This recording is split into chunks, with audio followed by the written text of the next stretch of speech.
Thank you. Welcome to the show. It's great to have you here. I'm Megyn Kelly. Holiday cocktails coming your way today. Yeah. Sort of.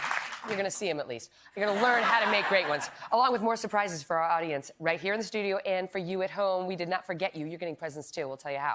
But we begin today with a story about a young Texas boy who at only 8 years old has had multiple surgeries and hundreds of hospital visits, and who may never have been sick at all.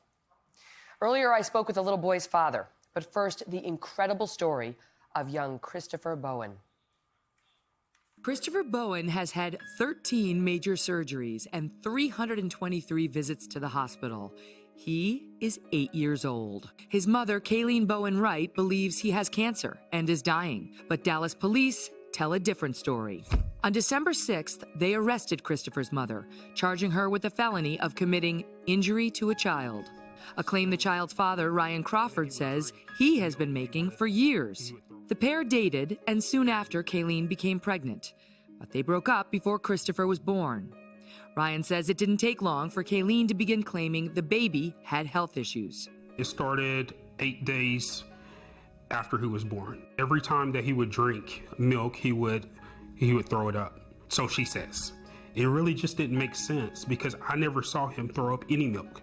A contentious custody battle ensued. Ryan says he never believed anything was wrong with his son, but says no one would listen to him. He says Kayleen repeatedly lied to the judge. She started explaining to the judge that the doctor stated that my son would never walk. And then she stated that he had problems continuing to eat and that he's going to need a feeding tube. According to a court reporter, Ryan at times became agitated in court.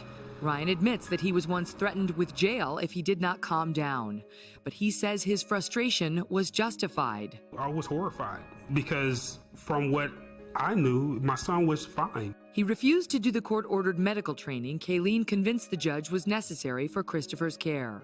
The issues escalated to eventually she claimed that my son was dying. In the end, the judge awarded custody to Kayleen, who the court reporter says came to court with binders full of medical reports on her son. Ryan lost all visitation rights. He did not see his son for the next 5 years. In the meantime, Kayleen was raising money for the critical care she says her son desperately needed.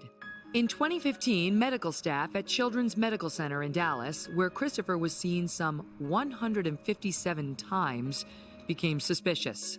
They say they did report their concerns to Texas Family and Protective Services, but that no action was taken. In response to our questions, Child Protection Services told NBC News, CPS cases are confidential. We are not able to speak about the case itself at all. They say they work closely with state and law enforcement agencies to protect and safeguard children and are deeply saddened by every case of child abuse. I put myself at blame for the simple fact that if I was there from the very beginning for my son, he would never had to go through these issues.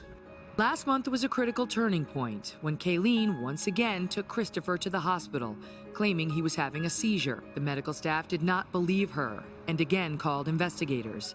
This time, Child Protective Services took action. The arrest warrant states that when Christopher was removed from his mother's care, he was wearing an IV and using oxygen. According to Kayleen's arrest warrant, once he was away from her, Christopher began eating regularly and needed no IV or oxygen assistance. In fact, they say Christopher, while in the hospital, was playing most of the time. He could have died, and only God saved him. It's emotional. NBC reached out to Kayleen's attorney and received this statement in response. Kayleen loves her children very much. Everything she does is out of love and concern for her children and their well-being. As always, there are two sides to every story, and Kayleen looks forward to her day in court. It is vitally important not to rush to judgment. We are confident in the criminal justice system and that the truth will come out. Joining me now, Christopher's father, Ryan Crawford, and Ryan's attorney, Shannon Pritchard. Thank you both so much for being here. Thank you. Ryan, let me start with you. You say you noticed Kayleen exaggerating issues even when she was pregnant with Christopher. How so? That's correct. It started when she was pregnant, and she would call me at all times of night, normally 3, 4, 5 o'clock in the morning, and explained to me that she's in the hospital. One particular time I remember is that she called me and stated that she had 110-degree temperature for the last 7 days. She said she had 110-degree temperature for 7 days. 7 days. And I didn't believe it. I didn't even hear anyone in the hospital. You know, I was trying to see if I could hear anything in the background. It was just quiet. And at that particular time, I don't have the evidence that we have now, so I kind of just played it off like whatever. But how is it that somebody, because obviously your contention is that he wasn't really sick, right? that's correct. How is it then that a well child could be operated on 13 times by these hospitals? What kinds of surgeries were these, and how is it that the doctors would have agreed? So a lot of the surgeries were exploratory surgeries. She would claim that he has some type of illness, and so they would actually cut him open to try to find out what's going on. Other surgeries included a G-tube, the most invasive type that goes directly into the intestines. He had, help me out, a central line right next to his heart. And he also had, from what I'm aware of, I'm trying to think of the major surgeries. He had ear tubes put in. A lot of kids have those, but he had ear tubes. Just to let our viewers know, we did get a statement from Texas Children's Hospital, one of the ones at issue. They write, due to HIPAA federal privacy laws, we cannot confirm or deny this child was a patient.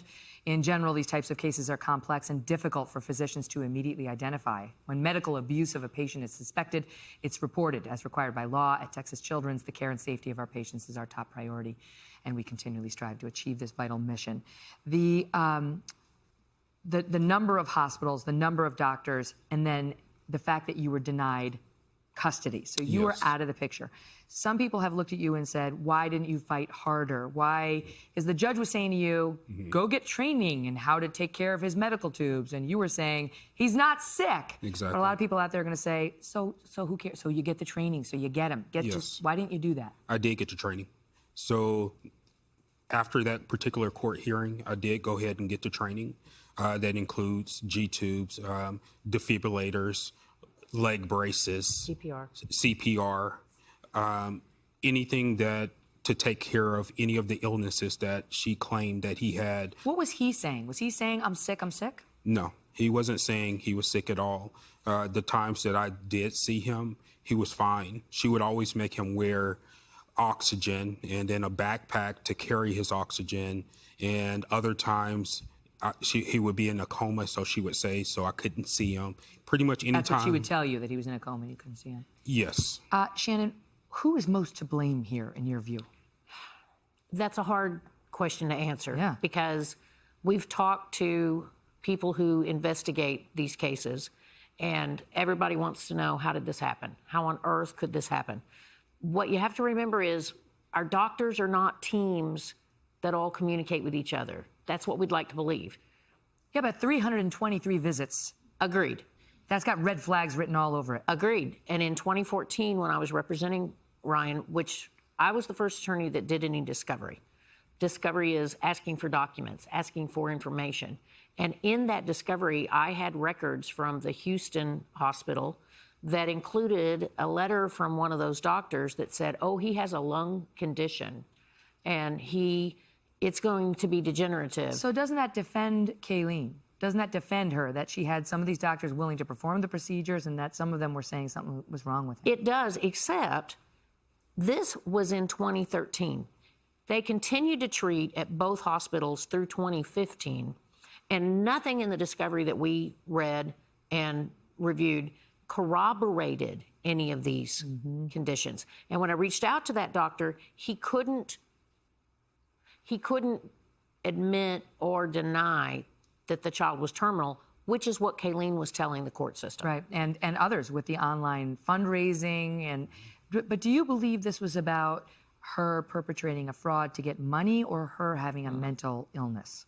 Well, Munchausen by proxy is all about attention, and whether that attention is money motivated or some other type of strange motivated by some other type of strange idea. I have no idea. Again, I want to reiterate, she hasn't had a chance to defend herself. We read the statement from her lawyer, and I'm sure she'll have more to say. Now you want custody of your boy. Oh, I definitely do. And you're going back to fight for that. What do you think the odds are? So CPS is trying to claim that my son doesn't know me. And I explained to CPS that, of course, my son doesn't know me. I've been fighting for him for the last 8 years. Every time I try to come into his life, his mother would say that he's dying. I can't come around. He's too sick. If you breathe on him, he may get some type of illness. And they're just being very difficult in trying to place Christopher with me, saying that he needs to remain into a foster home. Last question. How is he? He is wonderful. He's not on any medications. Well, let me rephrase, allergy medications. He doesn't have any tubes inside of him. Obviously, he still has the connection for the G-tube, which, one day we're going to have to address that. And he's just ready to begin the process of healing, which he can't do in a foster home. Wow. And more importantly, Megyn, it's the holidays. Why should this child be spending the holidays with a foster family when he's got a loving father and a sibling that he should be able to see? Thank you, babe. Thank you for telling your story. All the best to you and to Christopher as well. Thank you. Can you believe that? That story is just chilling. That is chilling. We have an update for you, because just yesterday, bowen-wright was released from jail on bond, but ordered to stay in Dallas and to have no contact with her children. I think she's got 2 older ones. Later today, both she and Ryan, our guest, are scheduled to be in a Texas courtroom, and they will argue for custody of young Christopher. We'll continue to follow it.